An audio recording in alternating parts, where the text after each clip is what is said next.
Every spring in Japan, something extraordinary happens. Hundreds of thousands of young people, all wearing the same black suit, flood into the same job market, at exactly the same time. This is Japan's new graduate hiring system, called shukatsu. And from the outside, it looks organized, efficient, even impressive. But look closer, and a much darker picture begins to emerge. A system that forces students to spend months, sometimes entire university years, job hunting instead of learning. A system that rewards conformity over talent. That punishes anyone who doesn't fit the mold. A system that has barely changed in 70 years, even as the world around it has transformed completely. Today we are going to look at the dark truth about Japan's new graduate system, what it does to young people, why it exists, and whether it is finally beginning to break. Let's start at the beginning.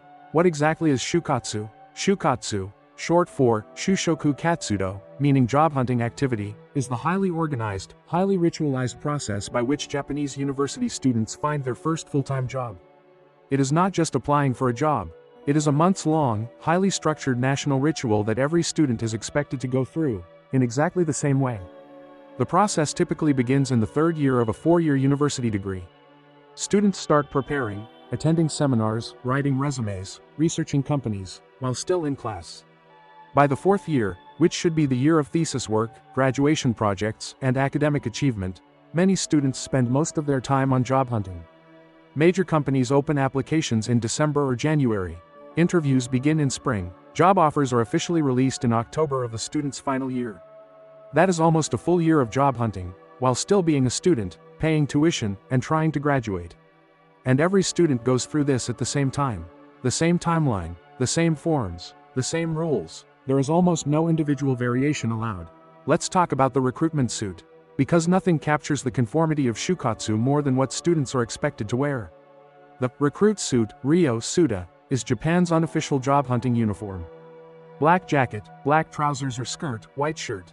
Hair tied back, minimal makeup, minimal expression. Walk through any Japanese train station in February or March and you will see waves of identically dressed young people, all heading to job interviews. The suit is not just about appearance. It is a signal: I am not individual. I am ready to conform. I am suitable for your company. Some students have been told to dye their naturally brown or reddish hair black before interviews. Because standing out, even naturally, is discouraged. The message of the recruit suit is loud and clear: individuality is a liability. Uniformity is a virtue. Fit in, or risk being left out. Now let's look at the interview process. Because Japan's shukatsu interviews are in a league of their own, students are expected to master specific interview techniques. The exact angle to bow, how to knock on the door, when to sit down, how to hold your bag, even how to breathe. There are entire cram schools, called Shushoku Yobaku, dedicated to teaching students how to perform the perfect shukatsu interview.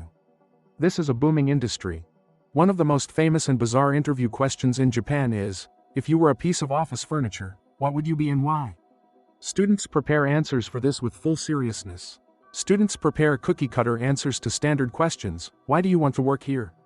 What is your strength? What is your weakness? The answers are nearly identical across thousands of applicants. Companies receive thousands of near-identical applications. Personality tests are used. Group interviews are held. Students compete to be the most generic, impressive version of themselves. One applicant described it as performing a character who is enthusiastic, hardworking, team-oriented, and ambitious. Not yourself, a character. By the end of the interview season, many students have attended dozens, sometimes over 100, interviews. The emotional and physical toll is enormous. This brings us to one of the darkest parts of the shukatsu story: the mental health toll on students. Being rejected during shukatsu is not like being rejected from a job.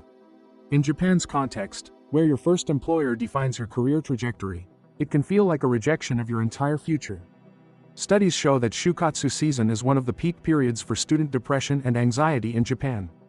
The pressure to get an offer from a prestigious company, a so-called blue-chip firm, is immense. Anything less is seen by many families as a failure. Parents attend information sessions. Grandparents express opinions. The family's honor becomes tangled up in where their child lands their first job. There is a Japanese phrase, rudu shiyo, labor market.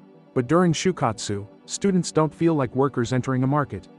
They feel like products being evaluated. Students who struggle in shukatsu often describe feeling fundamentally broken, as if the market has judged them and found them worthless. And if you miss the shukatsu window, Through illness, study abroad, personal crisis, re-entering the formal job market is incredibly difficult. Now let's look at who actually wins in this system. Because Shukatsu does produce winners, but the system is not fair. The students who succeed most easily in Shukatsu are usually those from top universities, Tokyo University, Keio, Waseda, and a handful of others. Major Japanese companies openly sort applications by university. If you did not attend a target school, your CV may never be read. This is called Gakureki Shikai, a society defined by academic background. Your entrance exam score at 18 can shape your entire career trajectory. Students who graduate from less prestigious universities often accept whatever company will take them, sometimes regardless of fit, salary, or even whether the job is legal and ethical. This vulnerability is exploited by so-called black companies, baraku kigyu, companies with illegal overtime, unpaid wages, and abusive management that specifically target graduating students. Black companies know that desperate graduates, hungry for any job offer, will not question contracts.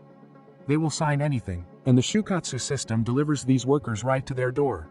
Japan's labor ministry estimates that hundreds of thousands of young graduates each year end up in workplaces that violate basic labor laws.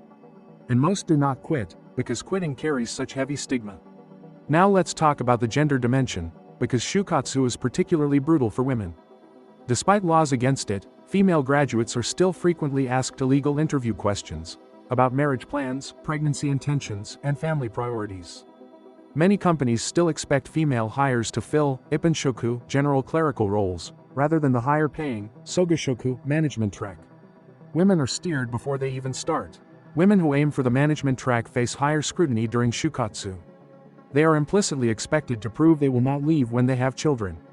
Japan ranks near the bottom of developed nations for gender equality in the workplace, and Shukatsu is one of the gatekeeping systems that helps keep it there.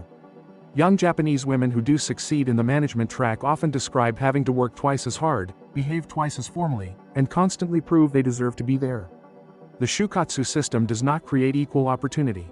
It reflects and reinforces the inequalities already present in Japanese society. What about the students who simply don't fit? The creative ones, the international ones, the ones who took a gap year, the late bloomers, students who studied abroad, which should be a massive advantage, often return to Japan to find they missed the Shukatsu window entirely. The system treats international experience as a scheduling conflict, not an asset. Some companies are changing this, but slowly.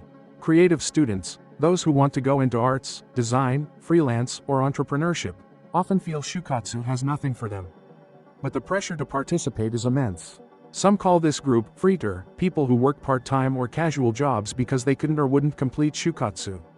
Society has historically looked down on them. The term NEET, not in employment, education, or training, is also widely used in Japan. Many NEETs are young people who were failed by or rejected the Shukatsu system. Japan has an estimated 2 million young NEETs. Many are not lazy. Many are traumatized by rejection, social pressure, and a system that had no room for them. So why does this system exist? Why hasn't it changed? The answer requires going back in history. After World War II, Japan's companies needed to rebuild fast. They created a system where companies trained workers from scratch, so they needed young, malleable graduates with no prior habits. Companies invested heavily in training new graduates for years. In return, they expected lifetime loyalty. Fresh graduates were valuable precisely because they were blank slates. This system worked brilliantly during Japan's economic miracle of the 1960s, 70s, and 80s. Loyal workers, stable companies, rapid growth. But then Japan's economy stalled in the 1990s. Companies needed to cut costs. Many stopped hiring graduates entirely during the lost decade.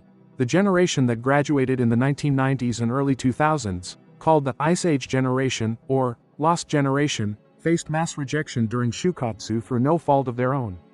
Many of that generation never found stable employment. They are now in their 40s and 50s, many still working irregular low-pay jobs. The Shukatsu failure rate scarred a whole generation. But here is where the story gets more hopeful. Because Shukatsu is finally, slowly, reluctantly, beginning to change. Japan's labor shortage, caused by its aging population, has fundamentally shifted power toward young workers. Companies must now compete for graduates. More companies are now conducting year-round hiring, not just the spring Shukatsu season. This creates more flexibility and second chances. Some companies, especially in tech and startups, have abandoned the recruit suit requirement entirely. They want personality, not compliance. International companies operating in Japan often hire differently, seeking skills, experience, and personality over academic background. They are changing expectations. Japan's government has officially encouraged companies to diversify hiring, to include mid-career transfers, returnees from abroad, and people who took unconventional paths. Young Japanese workers, especially Gen Z, are also pushing back. They are more willing to switch jobs, demand flexibility, and reject companies that don't match their values. Freelancing, entrepreneurship, and portfolio careers are growing among Japanese young people. The idea that your first employer defines you forever is weakening. Digital platforms, LinkedIn, Wantedly, and others, are giving Japanese students access to hiring channels that exist completely outside the traditional shukatsu system. So what does Japan actually need to do? Researchers, economists, and workers themselves broadly agree on several key reforms. First, decouple hiring from the academic calendar. Allow students to complete their degrees properly before entering the job market. Second, break the university hierarchy. Stop filtering applications by school name and start evaluating skills, experience, and potential. Third, create genuine second chances.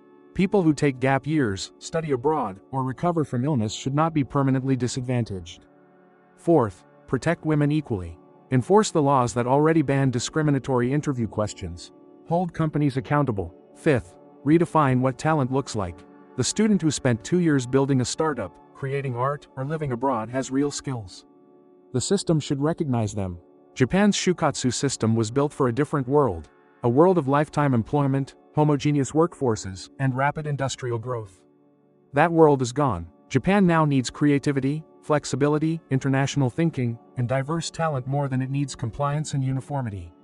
Every student who was crushed by shukatsu, who was filtered out, who gave up, they represent a loss.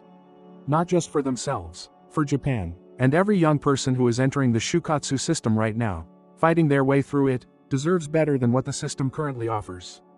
The good news is, Japan is capable of change. It has done it before. It can do it again. The question is whether it will move fast enough. Because a hiring system that crushes individuality, punishes diversity, and wastes talent is not just a problem for Japan's young people. It is a problem for Japan's future. Thank you for watching. If this made you think differently about hiring systems, about conformity, or about what we owe young people entering the world, then this video did its job. See you next time.